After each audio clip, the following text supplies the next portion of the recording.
ready? Are you ready for one of the most unique and fun shows on the internet? Well, if you're not ready, why are you here? This is After School with the Awesome Lawsons. You may think you know Cadence and Eli, but now's your chance to really get to know them. The Awesome Lawsons. Finally, something for the whole family. In this crazy world, we need the positive energy. We need the love. And we need to laugh more. And that's what you get here on After School with the Awesome Lawsons. What is going on, everybody? School is out yet again. And I think I need to change this intro because it says, about Cadence and Eli. But we need to say friends somewhere in this intro because we're doing a lot of other people on the podcast other than just Cadence and Eli. But today I got a really cool individual, very talented. I'm finding out more and more by the minute. We just got started on the podcast, but we're going to learn a lot more. My man Brian Tucker is here with me today. Brian, thanks for joining. So glad to be. And thanks for being, what do you call it, whenever you lend someone your space to... Hosting, yeah. Thanks for being a good host, man. Yeah, glad to have you. Cool here. Place. Very beautiful home, actually. You said it was built when? In the 70s. And we know this because the woman who we purchased it from, Jeanette is her name. She's elderly and so incredibly wonderful. And she told us all the specs about it. So it was actually built by an architect in the 70s. Old people know they want to show and tell with that kind of stuff. You know what I mean? Only if they knew the internet. they would YouTube videos and products harder than I do. I know, it's crazy. They know it all. So yeah, man, nice place. Thank you. Briefly, just let's cover kind of where you're from and all that stuff. Like where's Brian Tucker born? Wow, loaded question. Carbondale, Illinois. This is where Southern Illinois University is. I don't hail from there. I was just born there. So when I was a kid, we moved. My mother and my father, they lived in Cairo, Illinois. It looks like Cairo, Egypt. And this is the southern confluence. It's where the Ohio and Mississippi River meet. It's the most southern point in Illinois. Nice. So that's where I grew up until age 5, then moved across the bridge to Kentucky. Wow. Mm-hmm. I got family up in Tinley Park, Illinois. Okay. Years ago, it's I guess they're kind of known for their little train station they built. Have you ever rode the train in Illinois? I have not. It's so there's some pretty run down places where you can get on and off the train. Okay. But I guess the city, Tinley Park did a really good job about just renovating that area, and it's a super nice place. It's got this big clock tower. It's stones and stuff, and it's a really good little train stop. Tinley Park? Yeah, Tinley Park, Illinois. It's super, super cool place. I grew up there off and on during, the vacations with schools and summer breaks, Christmas breaks. We'd go up there and visit my grandparents. Some of the best times of my life. They would literally, they did a really good job. They didn't get to see us much, but they did a really good job about how can we make this trip memorable. And they took us to the museums, to downtown. They would have these big Christmases for us and playing games and just making Pictionary fun, just the simple things. The works. Oh yeah. Man, they did a really good job with that. And I think that's why they did that. And I was talking to my grandmother not long ago and she was like, I hope you remember these times. I'm like, I'll never forget them. Yeah, I mean, remember. You can never forget them. But yeah, man, thanks for coming today. Oh, I'm glad to do this. And, you guys, sorry, I totally just... No, you're good. I know Daniel in person. And that's what I'm so excited about. We just connect on a level, and I'm so excited to talk to you. We need to hang out more. Yes, we do. Because, we know each other in a professional way, but not much, outside of that. But other than here, but it's man, we just became best friends. Yeah, we were talking about the music. Yeah. Yeah, I had no idea you played drums. Yeah, since I was a kid. And I'm not any incredible drummer. But I get the job. If done. anybody says they can play drums, they can at least carry a beat. Yeah,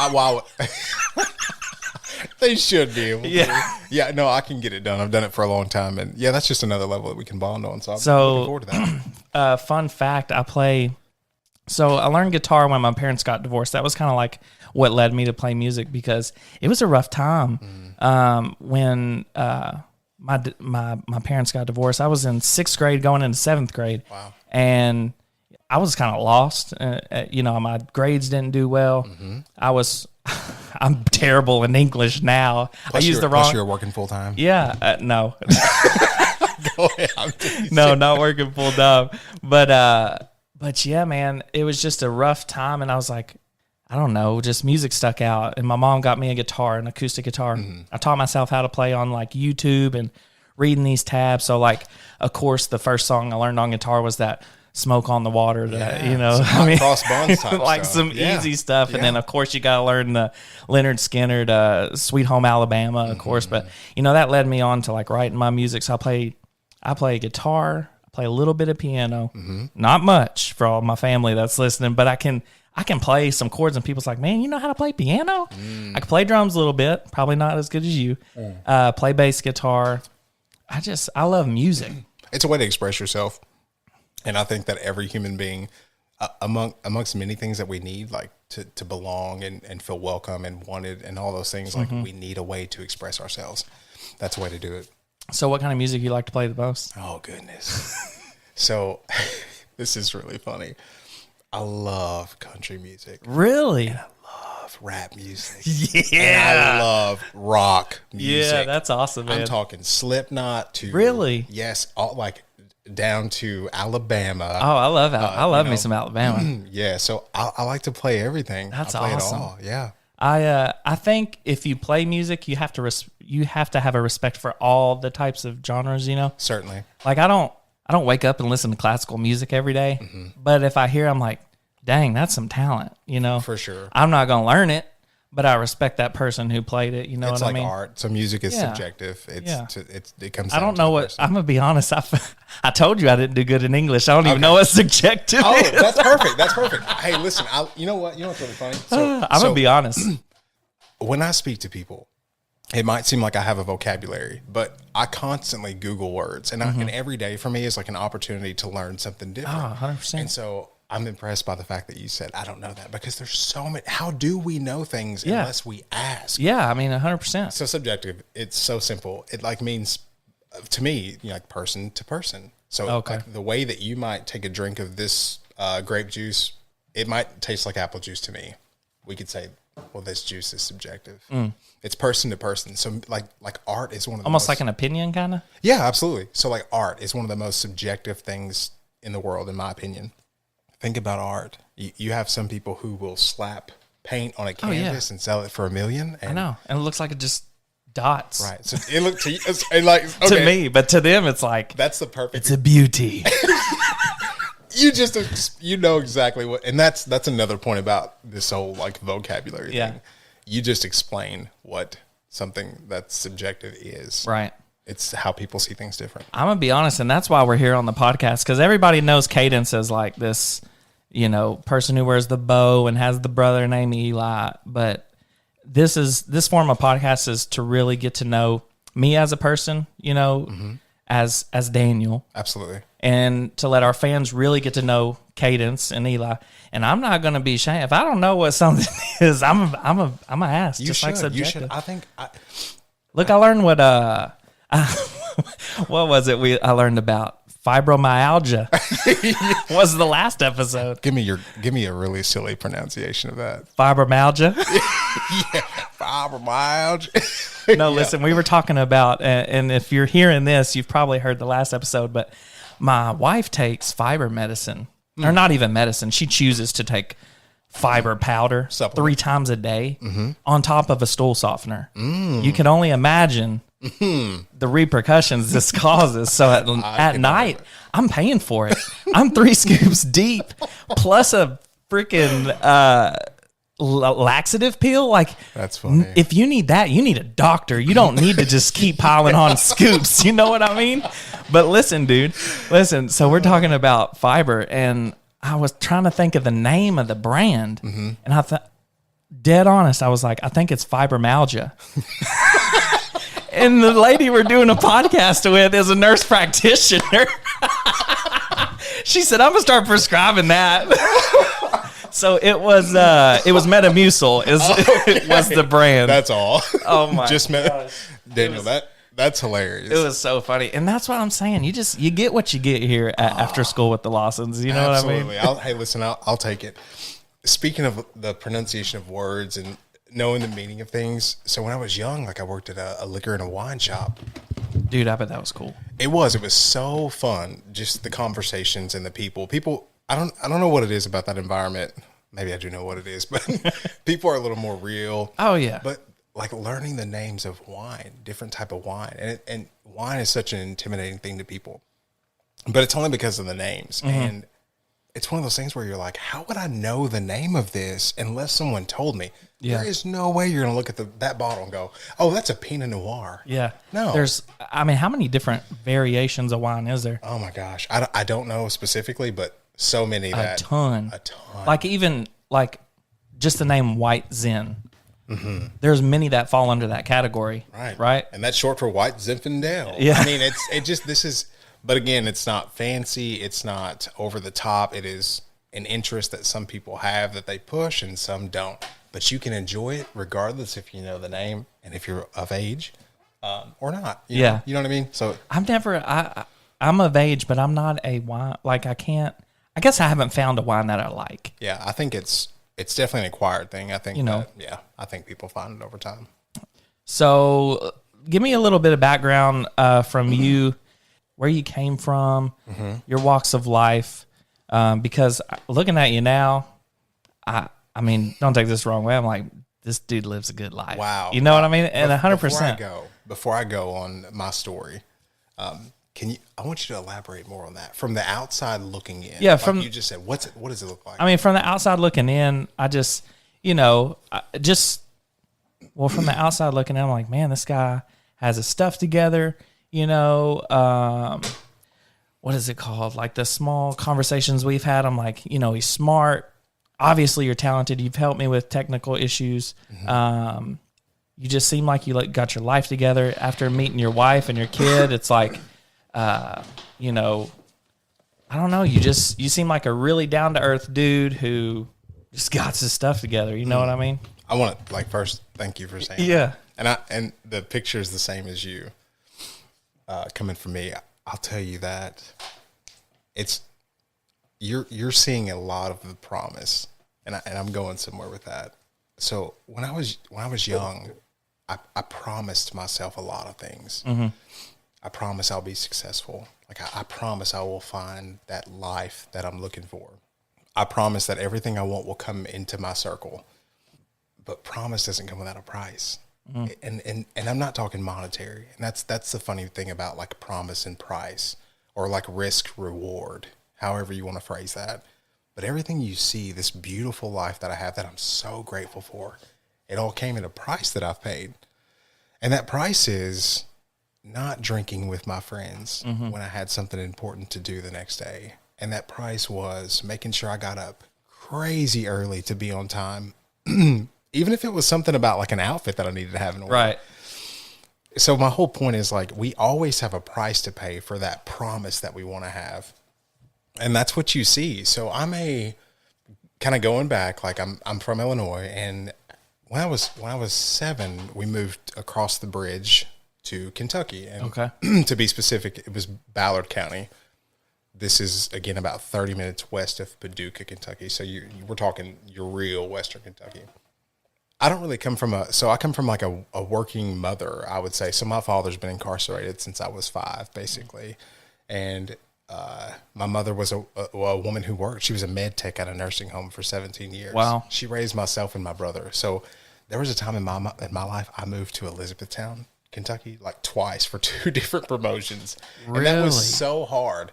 So thinking back, I have no idea how my mother moved us from another state. Yeah, I mean, I can only imagine. Yeah, we didn't even have a car. We didn't have a vehicle. And somehow this still... She made it happen. She made it happen. So, as a small kid moving from Illinois, coming to Kentucky, I went from an all-black community to an all-white community. And so I'm biracial, which is, it doesn't matter, but just 2 different worlds. Paint the picture, yeah. Yeah, so... I mean, I went from living one way to an entirely different way, but I'm so grateful that Mom did that because it gave me and my brother an opportunity. Like, people who are from Cairo, they are the most incredible people, but I don't know if the vision's there or if there's just a lack of opportunity, but people don't always excel or necessarily get out. So I believe my mother thought, okay, to give these boys a chance, I've got to get them out. So she did her part. In my opinion, that's all I really needed her to do. And so I just grinded, Daniel. I went through, you know, she worked all day and night. She worked 12 I was going hours. to say, were there times that you remember as a kid, like she wasn't there in the evening because she was doing what she needed to do to 100%. So, I mean, to the extent, and I want to credit her so hard on this, to the extent to where I would get up, go to school, she would already be at work. Wow. She walked to work, by the way. We did not have a vehicle. I'm grateful for that. I'm so grateful for that because that taught me what it would be like when I did have one. Mm-hmm. So every time I crank mine up, I go, man, I love this. Yeah. You know what I mean? Go ahead. At what point, not saying that your life was bad because your mom did everything she could do to make those wheels turn. Yeah. But I'm saying, what made you say, I want to do something a little different? Well, I've always been a person who's paid attention. And as much as I talk, I haven't always been this vocal. Mm-hmm. I'm 33. It took me until maybe 28 to become really like who I am. I would see people who had things that I wanted, and I would go, surely they're doing it. Right. We both live on planet Earth. Maybe I have an opportunity to do it also. I would simply ask those people sometimes, even to the point where I would go to a teacher who was at my school, and I would say, I saw you get out of that car. How you get one of them? How did you get that car? You know, and that goes back to that question thing you said earlier, like, what does subjective mean? Well, now you know. Mm-hmm. Well, when they tell me how they got that car, right? I understood. Yeah, I clearly understood, and I took note, and I went and got it. What was your first car? Oh, this is another story, Daniel. Are you really ready for this? Yeah, I'm ready. It wasn't. The question's what was my first vehicle? Oh, and it was a motorcycle, and that's because that's what I could afford. Yeah. Yeah, so it was. I think I bought it for $1,800. So would you ride in the rain? I mean, snow, anything. Rain. Yeah, because that's what money bought with two wheels. Yes, and so my first vehicle was a motorcycle, and nice. I think this is hilarious because maybe like a year and a half after I owned it, I was like, maybe I should find a car because now I'm able to drive around more. Yeah, and so I could make a little more money. So I was like, I've been saving.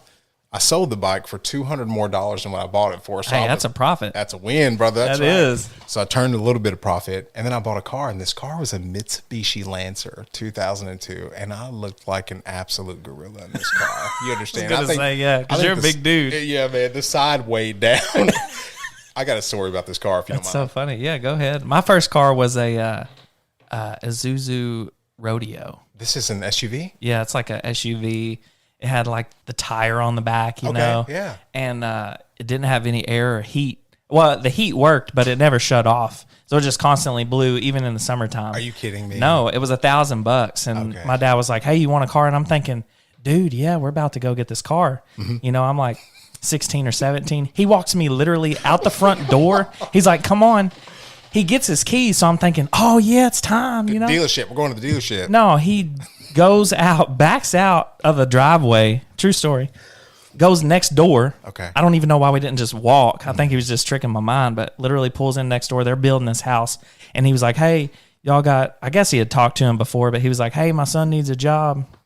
He's wanting to buy his first car. And he's like, yeah, pull him on over here. It was this construction job. I've never done construction in my life. Okay. But it paid for my first car and I loved it. Really? Yeah. Okay, so I totally thought you were going to say the neighbors maybe owned this car that you were going to buy. Oh. So your dad set you up with the people who would give you the funds to then purchase this vehicle. Oh, no. He made me work. He took me to work, man. What did that teach you, though? I will say this.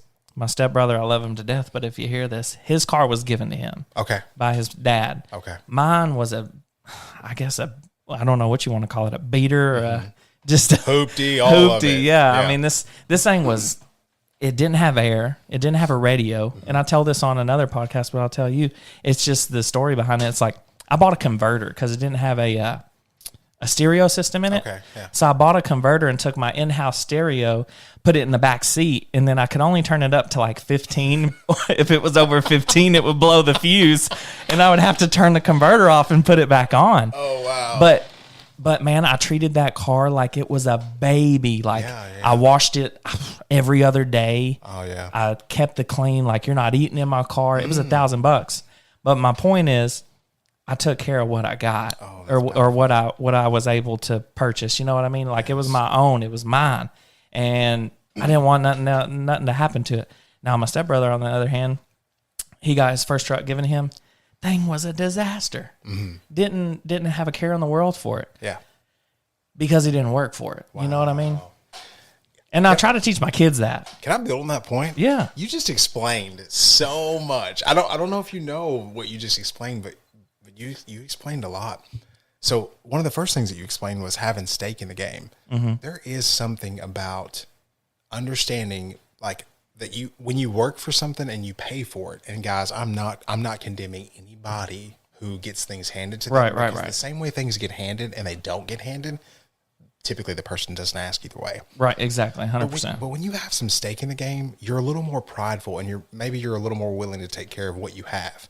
And then the second thing that you explained, which I think is such a beautiful story in this life, is the power of, I guess this is interesting and kind of a contradiction, short-term permanence is what I'll say.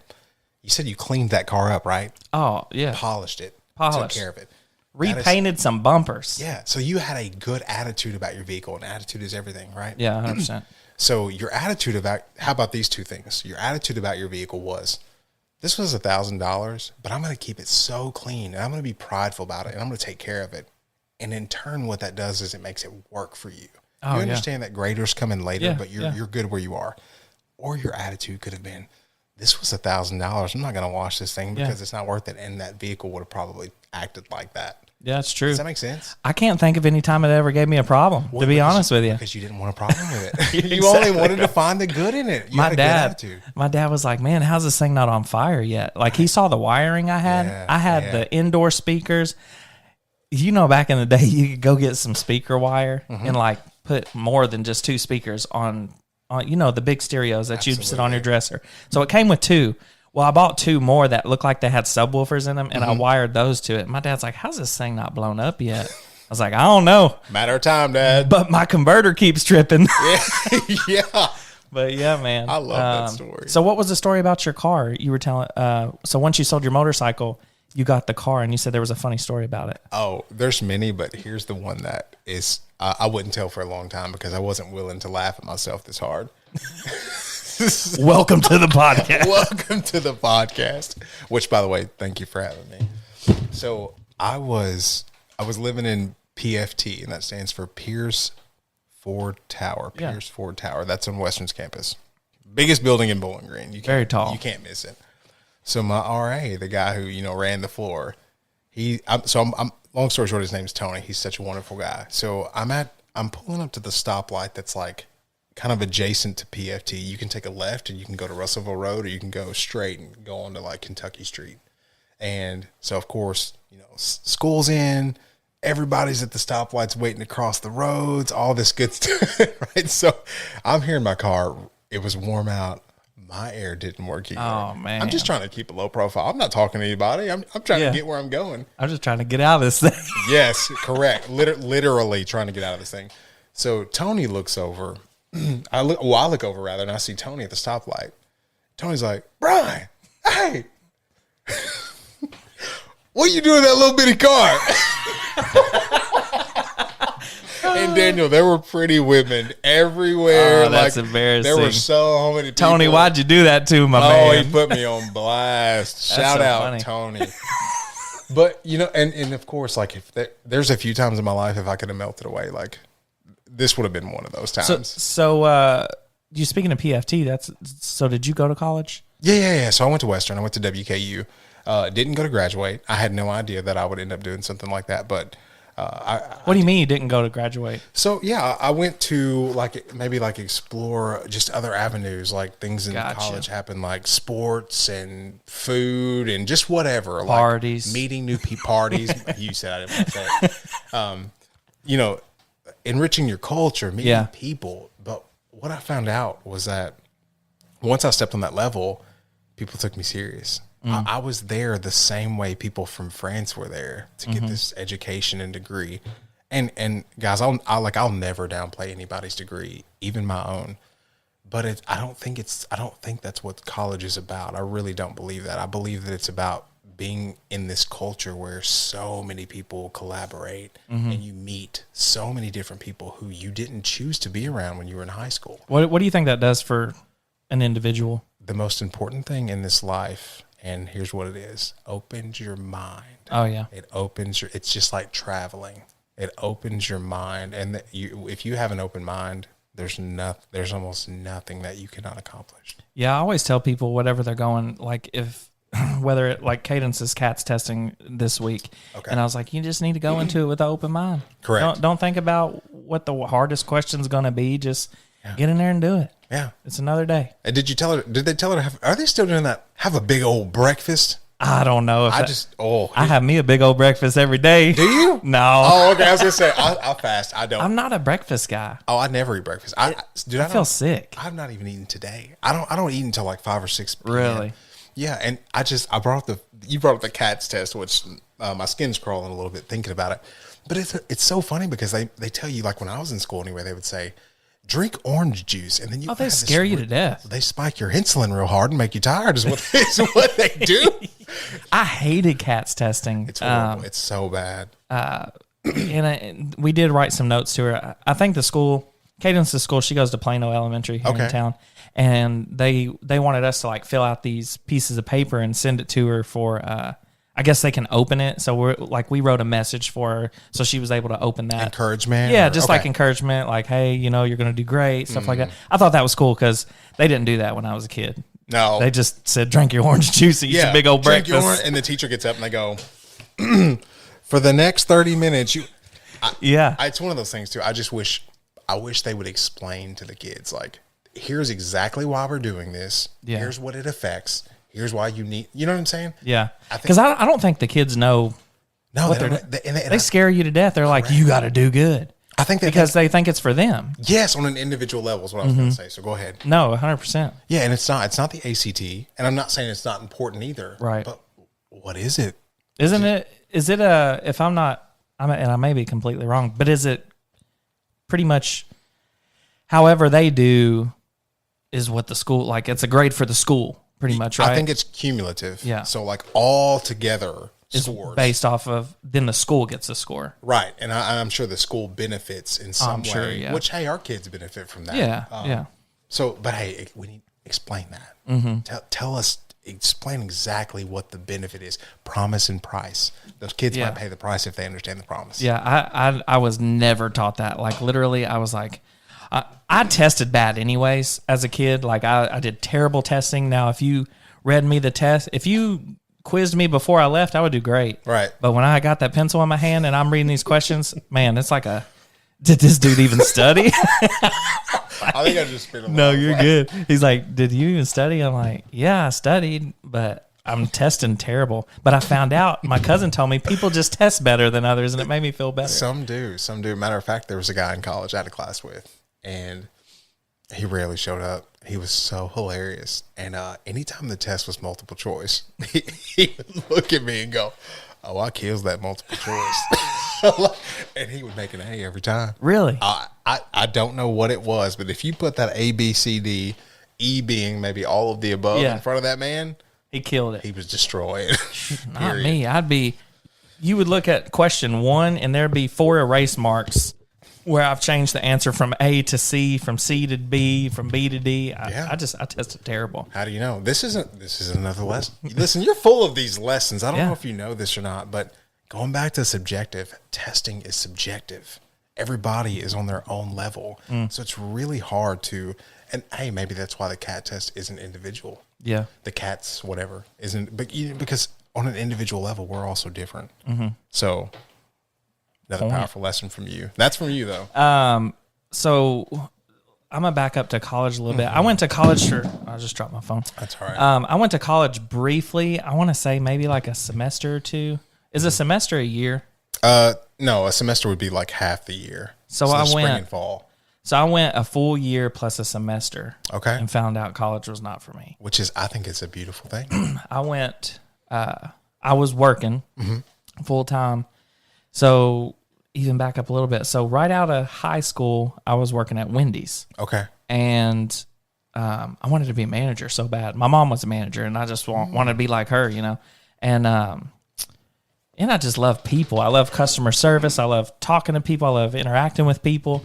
I'm just a people person. Yes, you are. So after I graduated high school, a little bit backed up. So my senior year, I wanted to play football. Mom was like, you want to play football or you want to buy a car? That's when I decided to work for Wendy's. And you told your mom, I want to spend $1,000 and buy the nicest vehicle I can. Exactly. Okay. And then, so I was in college briefly, but it wasn't for me. But Wendy's asked me, they're like, hey, you want to come full time? And I was like, yeah. So they hired me salary. And I was 18 when I graduated. So I was probably 19 or 20.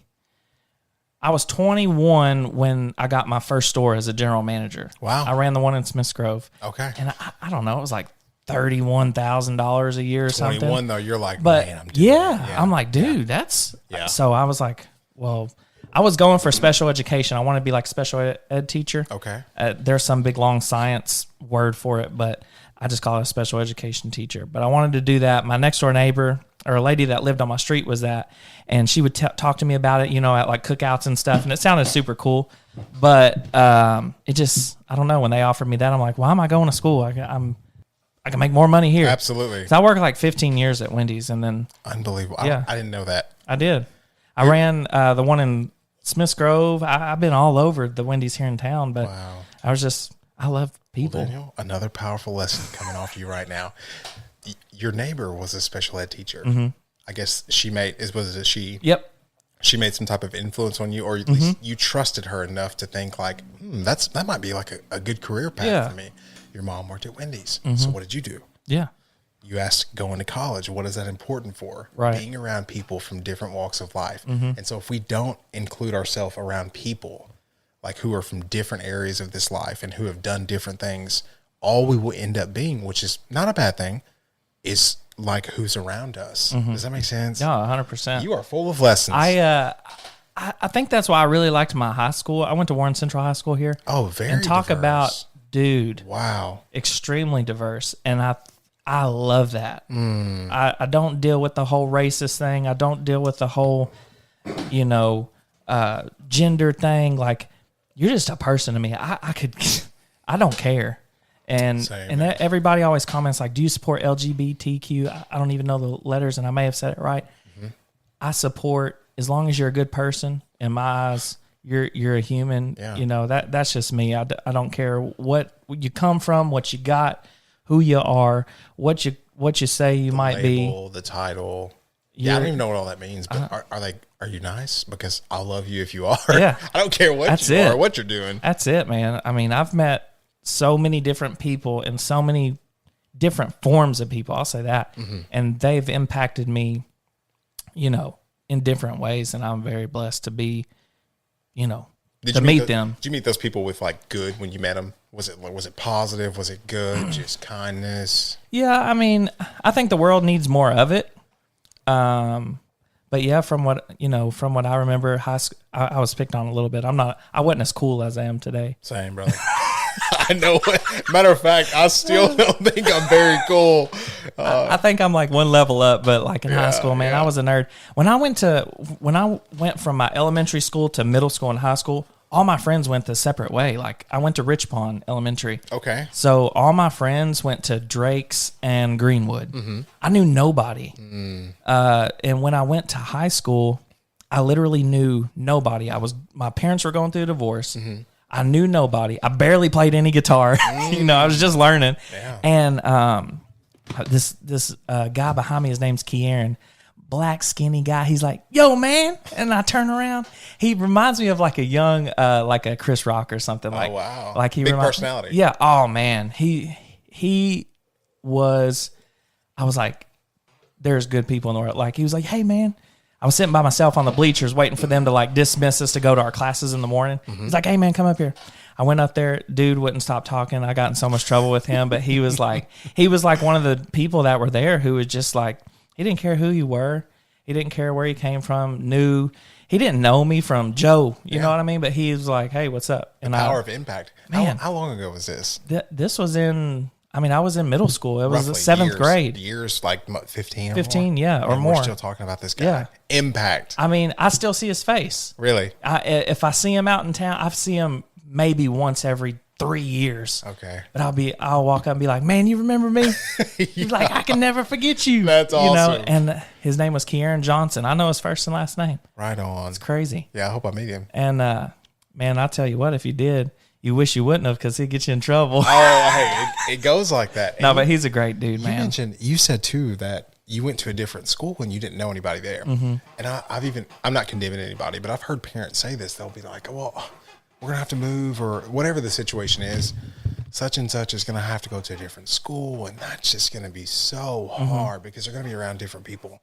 Guys, this is one of the biggest blessings of our lives because, is it Kieran? Yeah, Kieran. What happens is you bump into Kieran and exactly. He changes your world. Cadence is, you know, Whitney struggled with that because my job moved me so much. Mm-hmm. And, you know, Cadence was going to, I mean, she's probably been to four different schools, and she's only in 5th grade. How did she do with all? I mean, dude, she's a big people person, so it's like she never meets a stranger. It's an opportunity to know people. Yeah, and for her to impact people, you know, not just for her to witness that stuff or to meet new people, but for her to push Cadence's personality onto somebody else. Cadence must be incredibly mature. Have you seen our videos? And immature. Yeah, no, but for her age, she is. Yeah, because to be able to step into an environment and be confident, she at least must not care what people think too much. Which, by the way, as you know, isn't that the key to this life? Oh man, I think if we tie ourselves up with what people say, I think we waste precious time. You know, and I let this affect me, but I try to preach and say to not let it affect others, and I try to make it not affect me, but it just does. It's hard. But you can't be worrying about the little Joe down the road that has something to say. No. With what you do or who you are or who you hang out with. I can't. I'm really easy to let it fall off my back, but I know there's people out there that struggle worse than me, and they'll go on weeks about it, months, and then they start to get depressed, and then they start losing out on opportunities on, you know, what they want to do with their life. But I mean, the best thing to do, and you may have something else to say with it, is I just let it go. Yeah, you just do you. This is what's organic to me, right? You see my yard out here. We can look out this window, see those trees. Yeah, I've got a brush pickup, so I had to throw those trees up. You gotta look like you got a burn pile out there for real. Right? We roasted marshmallows tonight, baby. In the heart of the city, baby. But my whole point in bringing that up is, you know, there's a guy in the neighborhood and my yard's decent. I do the yard work. I'm no landscaper or anything. And I don't know anything about yard work, but I can get it done. But he'll make comments. And he's like, I'm going to make sure my yard looks better than yours. So I say back to him, I'm like, that's fine. But he says this to you? Yeah. Oh my goodness. Because I guess he likes the way it looks. Right. I'm like, do you have the best yard in the neighborhood though? I'm like, wait a second. Do you have the best yard in the city? Do you have the best yard in the state? My whole point is, brother, I'm not your competition. You cannot worry about what I've got going on. And if you do, you might just handicap yourself to being a little bit better than me. Mm-hmm. What if I'm subpar? Right. What if you're below average? What if I'm below average? You just want to be a step below average. So, you know what I'm saying? To validate the whole point is like, we can't ever worry about what somebody else is doing. And not in like a disrespectful way where we're like, no, I don't care what they say. Right. No, hey, thank you for your opinion. I appreciate it, but I'm still going to do me. Yeah, I think everybody has their own opinion, but you just have to know when you're saying these things.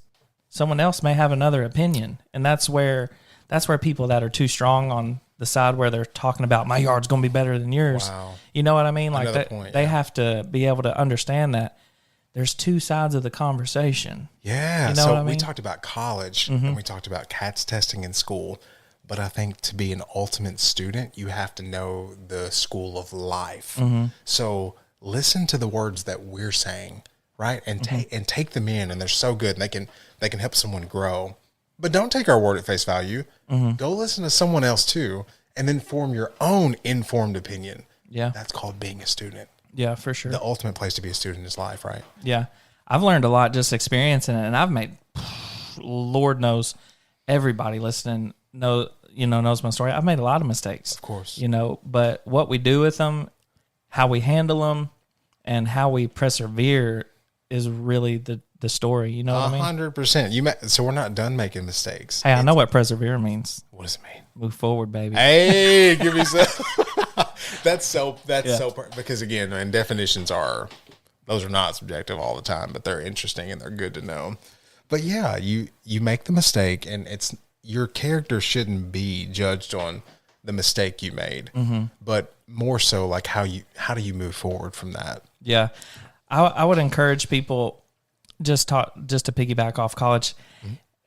We're groomed to think that you've got to go to, like, I remember when I was in high school, it's like, you better test good on the SAT. You got to go to college to get a good job. Right. That's not the case, especially in 2023. I mean, you could make a good living in fast food.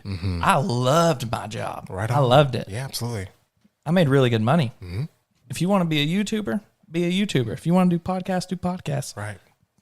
And I learned this through my dad. My dad was in the military. I was in ROTC all 4 years of Warren Central, and I would have had a scholarship to go to Warren or ROTC up at Western. Okay. When I told Dad that I didn't want to join the military, it crushed him. Like, he was like hurt because, you know, he wanted me to follow in his footsteps and, you know, defend his country and this and that. And I was like, I loved ROTC. It taught me so much. But at the time I was like, I love music too. I want to play music. Right. And my dad really took it hard. I remember letting him know at a hockey game. Like, I went to the recruiter's office that day, talked to the recruiter, and I didn't do good in testing, like I said. And you got to take like the ASVAB and all that for the military. And I was just like stressing out about that. And then my mom's telling me this. She's like, "Are you sure you want to go?" And, you know, I truly deep down, I was like, I don't want to do it. I think I'm doing it more for him than myself. Sure. I enjoyed it, but I don't want to pursue it any further than what I've already done. And he was devastated. He took it hard. And then he was like, well, what do you want to do with your life? And I was like, play music. Yeah. And he's like, you want to play music, blah, blah, blah. I mean, you know, and then he came up to me maybe a week later. My parents are divorced, so I was at his house the following weekend, whatever. Okay. He come up to me and he was like, so you want, you know, I was upstairs playing music, and I was decent at this time. He was like, so you want to play music? I was like, yeah. He was like, well, play music, stay out of drugs, and give it all you got. So I was like, cool, he's got my back. Yeah. Started writing music. I wrote some music. I played music with friends. I traveled and did the whole tour thing for a little bit and loved it. Didn't make any money, but I loved it. You had fun. But what my point is it doesn't matter what you do, just give it 110%. And that's why I do what I do on YouTube. Like, me and my wife, we're so busy. Work a full-time job, got kids, come home. We're filming 5 out of 7 days a week. It's doable. That's a lot. Yeah, yeah. You know, I mean, you just got to have that mindset. That's another beautiful lesson. Wow. It's like, I didn't know, maybe I didn't know you were full of so many wonderful lessons in this I didn't either. But that's another really beautiful and wonderful thing about life. So Jimi Hendrix did not start off as Jimi Hendrix, okay? Nor did Chris Stapleton, who has this incredible, unique voice. And beautiful beard. And beautiful beard like us, Daniel. Yeah. So whatever it is that we do, like during the time that we're doing it, give it your all. 100%. And if you're stuck between two roads, like going to the military or playing music, pick one and go and give it your all. You'll find out if it worked sooner than later. You know, we get stuck in these decisions. So you're explaining how life actually works. Well, I lived a little bit, but like I said, I made my mistakes. Absolutely. It's what we're doing after. And, you know, when you get two people together too, it kind of, you know, it kind of piggyback off one another and stuff like that. But a lot of the stuff I've already experienced. So, and I don't know what age our listeners are at this, you know, this start of the podcast. We're only on episode 7, you know, so sure. I don't know what we're attracting. I don't know what we're listening to, but the stuff we talk about is for any age, no matter where you're at in life. Universal life lessons. You know what I all mean? over. 100%. Matter of fact, I'll clarify, if you live on Earth, this will benefit you. 100%. Full on. Because like I was telling my cousin, I didn't feel like I had my life together until maybe a year ago. Wow. And you feel like you have it together? I feel like I have a lot to learn, but I feel like I never have thought I would be where I'm at today. Sure. You know, 5 years ago. Yeah. I think that's the journey. I was in the trenches, right? You know, paycheck to paycheck, you know, struggling, but we figured it out. That's right. You know, I think there's a commonality between us. Going back to your initial comment about my home and this and that in my life, and we're two people who have been willing to pay the price and who have been willing to give it everything that we've got in whatever the situation is, because we know that where we're going is good. And I'm glad to hear you say like things are working out, because I think one of my driving forces is that I still feel like I'm so unsuccessful, not in an unhealthy way, but in a way where I'm like, my goals aren't even met. I'm nowhere close. Yeah. But to someone else that can look like, oh, it's wonderful. Yeah. And that's the power of subjection. You just got to keep moving, man. You got a lot. You and I both got a long way to go. Hell, we're only 30. I'm 32. You're 33. Lord willing, if he lets us climb. Yeah. Speaking of Lord willing, my son, What? I saw a meme on Instagram. It's like, that's like the only social media that I have. I think it's so superior. So What do you like about Instagram first? well, the fact that, so I'll save a lot of things on my like Discover page, and then that page constantly throws me into more pages that are gotcha. So it's a ton of drumming, it's a ton of Nice. sports, All the stuff you like. all the stuff I like. People saying nice things and yeah. you know, quotes and this and that. I forgot the original point. What was I talking Your son on Instagram. Oh, I said Lord willing. Yeah. And so, his great grandmother, who's 85. Wow. You would not think she's a day over 65. She's so incredible. She watches him a few days a week. Really? So she gets around great. Oh, she is. Listen, it would blow your mind. And stereotypical grandma too. You're gonna leave that house with brownies. Period. Oh yeah. I'm sure once you walk in, she's trying to throw something at you to eat. Yeah. And you matter of fact, you're not leaving without being full, and you're not leaving without a to-go plate. Oh, an yeah, actual to-go plate. That's my grandma for real. What was I saying? Speaking of Instagram, she some guy had posted a video, and he was like, "We got to stop these kids being around old people, because they'll say things like, you know, if the Lord sees fit, I'll be 3 next month." And I know my son, which I love because I love the elderly. Yeah. I know he'll be. I do too. Yeah, I grew up around a nursing home. My mom was Really? a med. Oh, yeah, you said that. She was a med tech at a nursing home for 17 years. So the bus would drop me off as a kid at the nursing home. And so I've always been this old soul. And that's what it's from. It's from spending time with the elderly. When I meet older people, they always say I have an old soul. Really? Yeah. I think that's one of the best compliments ever. I love old people. I love talking to like the little old women. I love flirting with the little old women. Same. When I worked at Wendy's, we had this group of old ladies come in all the time and like get these salads. I would have their salads specially made. I knew when they were coming, and like I love old people. What I love did that hearing do for them? What did that do for them? they come back every day, man. They loved it, didn't they? They loved it. You know what I love? I would about go that? out there and I would take time and go out there and sit just 5 minutes. Wow. Yeah. You know, even if we're busy, I'm going out there and put my arm around them. Hey, girls, how y'all doing? Oh, we're doing good. Yes. You know, and that was probably the highlight of their day. You just nailed it again. You know? They've lived long enough to look back and reflect and go, it's the time that I have right now that matters with him. So I'm just going to go relish in this, and I'm going to love it. Right. And that is, I heard a quote recently. I don't know where it come from. It's not for me, which I hate to say. I wish I could own this, but this gentleman said, when young people don't hang out with older people, they don't know how to slow down enough to see things that are so important. And I don't know if that's the exact quote, but That makes sense. Then he says, if older people don't listen to younger people, they move significantly slower than they're already moving. So there's this balance, you know. Yeah. The elderly, wow, Yeah. they're so wonderful. I loved hearing stories from my. He was my great grandfather. He lived to be like 90 something. Wow. I think he only passed away because he fell and broke his hip. Yeah. Other than that, he would still probably be walking, to be honest with you. I believe it. But he would tell us, we were laughing about this the other day. It's like, we would go over there. He would tell us the story about him throwing a match, cleaning out an oil well years ago.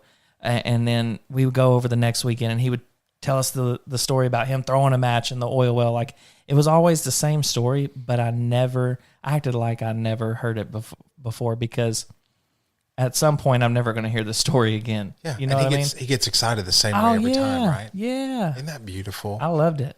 Those are good times. There's something. I wish I could hear the story one more time. You know what I mean? We'll call him right now, Man. You know, and I know we're transitioning, but I'll say this. I'll say this too about the elderly, and this is another reason I think they're such beautiful souls. Choice. They didn't have a lot of it.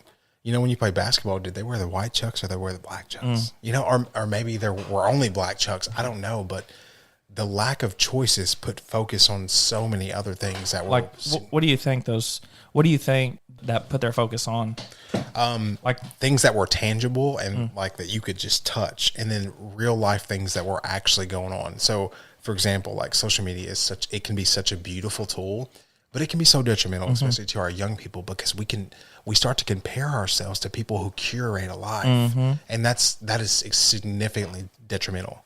And so that was never a problem before. That's a new problem now. Do you know what I'm saying? Yeah. So not to be political, but you get No, I see what you're saying, because every person I meet that has a kid, well, they're like, you work and you're a YouTuber?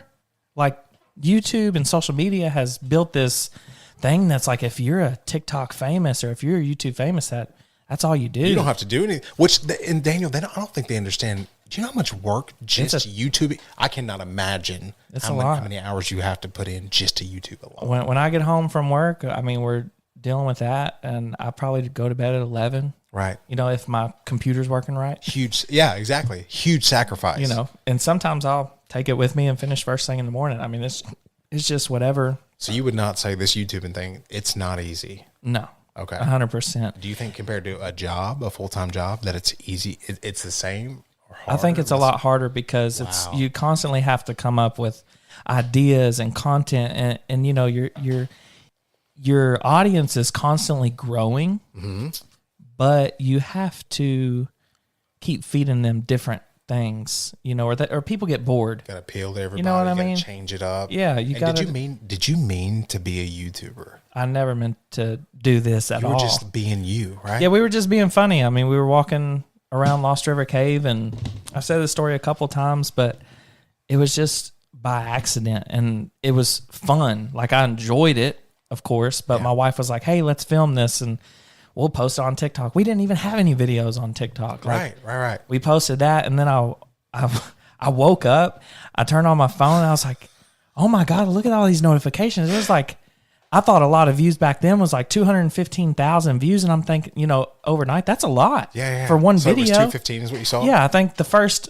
video we posted, it was like 215. It was under 500,000. Can we go back to that moment when because that's neat. I was just in awe. What is going on? I was like, what the heck? And then my wife, she was like, what? And I was like, look, you know, I showed her the phone, and I was like, is that what people like? Watch this. Me being me, you know. And I was in normal clothes, like I was in a Carhartt shirt and like a pair of shorts, and this was right when COVID happened. So, you know, we made a lot of jokes about like picking up a corn dog. Like, literally, we were just doing stuff that I know my kids would do. I gotta watch this video. And, you know, I'm in normal clothes, and I'm like, "Hey, Dad, watch, I can throw this rock from here to the next county." Or, you know, like, "Hey, Dad, watch how fast I can run."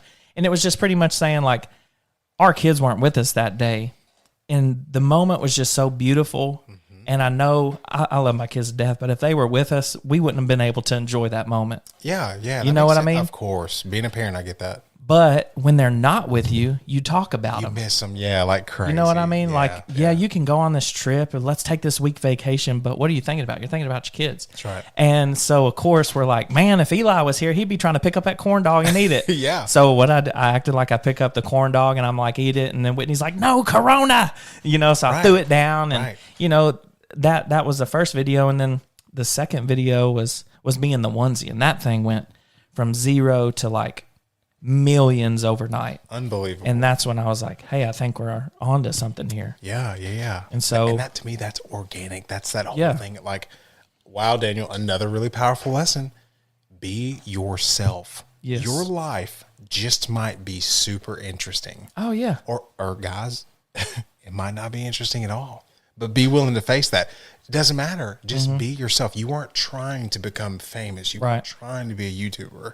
It just happened. Yeah, it just happened, and it just so happens I love being silly. Like, I love to make people laugh. I would have never known. I love to, you know, like, be the laughter of the room. Like, if there's a group of people, I'm over here making jokes. Like, it's bound to happen. Yeah, you yeah.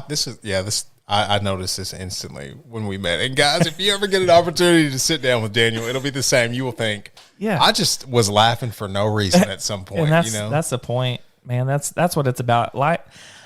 And this is why we do what we do, Brian. We do it because there is so much you get out of smiling and laughing. There's so much endorphins that releases in your body. That's right. I don't know. I'm not a scientist. Same. I just know what it does for me, and it works. That's right. And you know, if you just try to just get out of your comfort zone, you know, I didn't always dress up like Cadence at first and go in the stores, Sure. but you know, now I do it. And like the first time I went into Walmart with a bow on my head, I was wearing a 4th of July glasses, a tank top 4th of July, okay, a sparkly bow, and a blue jean vest. Oh, how did you feel? I parked in the back, okay? Listen, Like you weren't going to walk through the front, though. I parked in the very back, and I felt as soon as I got out of the car, I just felt like everybody was looking at me. Of course, insecure. It's probably the sun beaming off that bow. Shoot. But like, as soon as I got out, I'm just like, my stomach is in knots, dude. Like, I'm like, I don't know, honey. I don't know if we can do this. How does she do this every day? Yeah, like, and so Whitney's like, you know, she's embarrassed too. You know, she's got to walk with me. Right. She's got to hold my hand. We try to like make it seem like, oh yeah, I'm married. You know, like, hey, I love you when we're out and stuff. But now it's like, you know what? Life's too short. We enjoy this. Sure. I have fun. I see the kids light up. They have a good time. You know, us playing and hanging out with them, and you know, just being yourself. And that's again why we do what we do, is to be that light in social media, saying to just be yourself, smile, have fun, and try to make other people smile while you're doing it. Yeah, you just lit it up again with one of the most powerful lessons that I ever had to learn in my life. And matter of fact, I'm actively practicing this every single day because it's the most challenging for me personally. I say PNR, perception's not reality, right? So you were doing something, and by the way, I just have to say this: parked in the back, but walked in the front door. Yeah. You might as well have saved yourself a trip. Knowing that now. Yeah, this is one of the many reasons Daniel will have you die laughing, little stuff like little details like that. But perception's not reality. So by the way, if you were wearing that to just enjoy yourself and that's what you like to wear, I think that's wonderful. Hey, whatever. Yeah. Are you kind? But the perception wasn't the reality. You were just imitating your child. Yeah, that's and it. having a good time doing it. So don't always look at what you see and think that something weird is happening or crazy. Yeah, and you wouldn't believe the things that come out of that. Like, everybody's like, you enjoy that? Like, dude, it's not that I enjoy that. I enjoy what happens beyond that. So absolutely. This is bigger than me. Exactly. Right? So quick story. A lady contacted us and she had like terminal brain cancer. Okay. Oh, wow. She was like, how do I buy some merch? Because I watch your stuff. Yeah. We sent it to her. I'm sorry. I didn't mean to cut you off. No, we sent it to her. And we were like, you know, she wanted to wear that shirt when she went in to get her chemo treatments. Wow. We're going to this little girl's birthday party next weekend. The lady's like, can I pay you gas money? No, times are tough. Yes. We've lived in the trenches. Keep your gas money. Please keep it. As long as you give me a piece of cake, we'll call it even. Yes. So that's what we're doing. We're going there next weekend. We're going to surprise this little girl at her party. It's like, is it in Kentucky? Yeah, it's in Kentucky. It's like 2 hours away, but you know, what's that for a smile of group of kids, you know? Daniel, that's the whole, and I'm sure you're the same as me. Like that right there literally gives me chills. That's what life's about. That's the payoff. Are you excited about that? I can't wait, dude. That they're going to light up. I mean, she doesn't even know we're coming. Oh, really? Yeah. So the mom reached out and was like, hey, or it's not her mom, it's her aunt or niece or something. But she was like, hey, my little niece is I think she's turning 11 and she's a big fan. You know, what can we do? She's like, I don't know how much you charge to come and visit. If it's doable within where I live, right, and we're not busy, I'm going to do everything I can to make that person smile, because it's like, I'm an influence in your life. Why not? Yes. Yeah. Why not just come and show up and say, hey, spend an hour or two? Like, she'll remember that forever. Absolutely. And let me ask you this. Are there times in your life when you were younger that you thought there's no way I'll ever be an influence in someone's life? Yeah, because I mean, I didn't know who I was, where I wanted to be, who who I was. Right. And you do it now because that's powerful. Yeah. The fact that you I see the after effect, and it gets people through depression. We get messages daily of how, hey, I'm going through this depression, and you just don't understand how your content impacts my life. You're right. I don't. But the fact that you took your time out of your day and you message us and you're like, man, thank you so much for doing what you do. I'm depressed all the time, and you've talked me off the edge. That's all I need to know. That's all I need to know to keep doing what I'm doing. And that's, I think in one of our messages, or like one of our logos, it says, it's what we do. The Awesome Lawsons, it's what we do. Period. It's what we do is a broad thing. It's why we make people smile. It's why we create the content we do. I mean, it's just. Let me ask you this. That's awesome. That's awesome. And I appreciate you for them, because that's what this life is about. If you have the ability to change something for somebody and in the good, just do it. Of course, that comes with a lot of things, as long as it's like doable. Yeah, exactly. But like, how does that change life for you all? Like in the Lawsons, like how does that make? Because surely, if you have the ability to significantly impact someone in a good way, in the public or wherever, you've got to keep a certain perception. You've got to make sure your walk matches your talk. Yeah. How does that change things for you guys?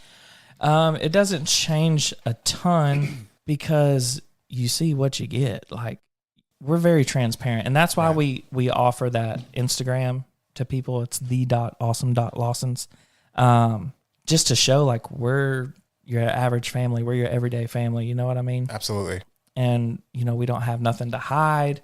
We're very transparent. No facade. No, this is just us, and that's why I work. Yeah, yeah. I mean, Which is, it's funny. My wife, and I think it keeps me grounded too. Oh, certainly. To answer to somebody, like, I have a boss, right? And I think that's good. Yeah. And even if you just did YouTube, if you had 100 million whatever followers, I would have to. You might have a lot of bosses. Still. Yeah. You always have a superior. So wow. Did I answer your question at all? I believe so. If I didn't, it sounded. It's maybe because I didn't understand it. I forgot my question. Is the truth? Is the truth? But yeah, it really doesn't change our family. It changes us. Like when we go out, we see a lot of people that may recognize us and stuff. Okay. And we try to like do things good. Like if someone's in front of us, we'll buy their groceries or just something simple. Especially if they recognize us. You know what I mean? And it's not because we want to be known for that. It's just because it's the right thing to do, and we're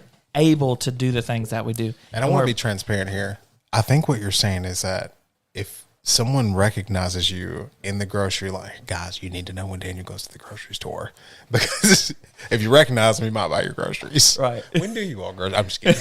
I'm just teasing. Dude, that is so. We're going tonight. We're going tonight. No, but like, that's phenomenal. It's just like, for example, we were, and you're not supposed to be like saying what you do. Like, I don't believe in that. Like boasting. Yeah, boasting it. But we're talking about it in real stories. Sure. You know what I mean? So I want to share that. Well, yeah, absolutely. Because it's powerful. Yeah. And you know what's even more powerful about like what you're doing in that regard? You're giving. And this was such a hard concept. Coming from like super humble beginnings, this was so hard for me to understand. Because for me, it wasn't about being an opportunist, but it was always about like, get what you can out of it, like hang on to it, or grab that and seize the opportunity. But giving starts the receiving process. Oh yeah. What do you think so? I think so. Okay, that's such an interesting concept. And receiving could be thank you. Yeah, more than just one thing. You know what I mean? Yeah. I feel really good when I give. Yeah. Like we were doing this challenge at Walmart with my son. Was it one? No, we were doing Five Below. So we did the Five Below challenge. Yeah, we did that, awesome. And then so these 3 little girls recognized who we were, and they're like, but they were so scared to say hi. Oh. So the moms were like, "Hey, can y'all come over here?" So we stopped what we were doing, and we went over there and said, "Hey," and they were still just shy and had their little buggies, and I was like, I'm just a dude. Like, come say hi to me. Right, and I was like, I'll make you a deal. If you say we love the Awesome Lawsons, I'll buy what's in your basket. Wow. And they're like, still shy. And I was like, better yet, I'll give you 5 minutes to put whatever you want in there. Yes. Dude, they lit up and they were screaming through the whole store. The whole store was wondering what the heck was going on. Wow. And the mom was like, thank you for blessing us today. It's like, it's not that we were doing it for a view, or I don't even think if it was partially recorded. Like, it literally, it felt like the right thing to do in the right moment. You know, the little girl was there spending her birthday money. Save your birthday money for something else. Let me take care of this for you. Man. Just because we have the opportunity to do that, and we're able to do that at that time. You know what I mean? And and how, speaking of things being subjective, from the outside looking in, no one knows that watching those little girls buy those things that you were able to afford for them didn't excite you all more than them grabbing those things. Dude, I had a blast chasing them through the store. Yes. I'm like, what do you get? What do you get? And I'm like, you got to tell me what you got. And they're like, no, you see it after the checkout. I mean, one little girl had stuff so full. I don't know if she got a head start or her basket was She loaded up on you. But literally, she was getting everything. But That's it was wonderful. But man, when they were checking out, they'll always remember that. You know, that makes me want to do it. The channel could be done tomorrow, but they'll remember in that moment, this guy bought us some stuff at Five Below. That could change their whole outlook on life. You know, pursue something they want to pursue. It's like, you never know what actions you do for somebody can direct them into a different direction. You know what I mean? Good or bad. Good or bad. But good outweighs bad significantly. That's why it's good to do good things like that. Anything you got left to say as far as if there was one thing you could get across to our viewers, young or older? You know, we have a wide range of audience. Yeah, I have it. But we got Brian on the mic today, and Brian's got one message for everybody. Here's the message. If it's hard, and if you find yourself being challenged and you're thinking that you are at the end, you might be in the right spot. Keep going. Keep pushing. Because everything that's truly worth it is never easy. Oh, that's great. I live in that every day. My life feels like it's a walking challenge. But I realize that it's always worth it when I lay my head down. You know, this goes back to the very first thing we were talking about was vehicles. It's like, it wasn't easy buying that first motorcycle, was it? Oh my gosh. It wasn't easy buying my first car. No, it wasn't easy weighing down the driver's side of my Mitsubishi Lancer. But it was damn worth it. You know it was what I mean? worth it. Man. So that even circles it around. You know what I mean? Brian, thanks for today, dude. Can't wait to do it again. Great. Oh, I can't wait to do it again. I know we're an hour and 8 minutes, but, you know, time flies when you have fun, right? Man, don't forget to check us out. We're now on Apple Podcast and Google Podcast. I may be saying that correctly. And over on Spotify. We have merch available on theawesomelawsons.com. If you enjoy looking like Cadence and Eli and you want that new drip, be sure to go pick you up some. We got all kinds of bussin' new gear over there. We're available on Instagram at the.awesome.lawsons. We're also on TikTok, YouTube, and Facebook. All you got to do is Google that name, The Awesome Lawsons. Everybody, do me a favor, stay awesome and stay sweet. Thanks, guys.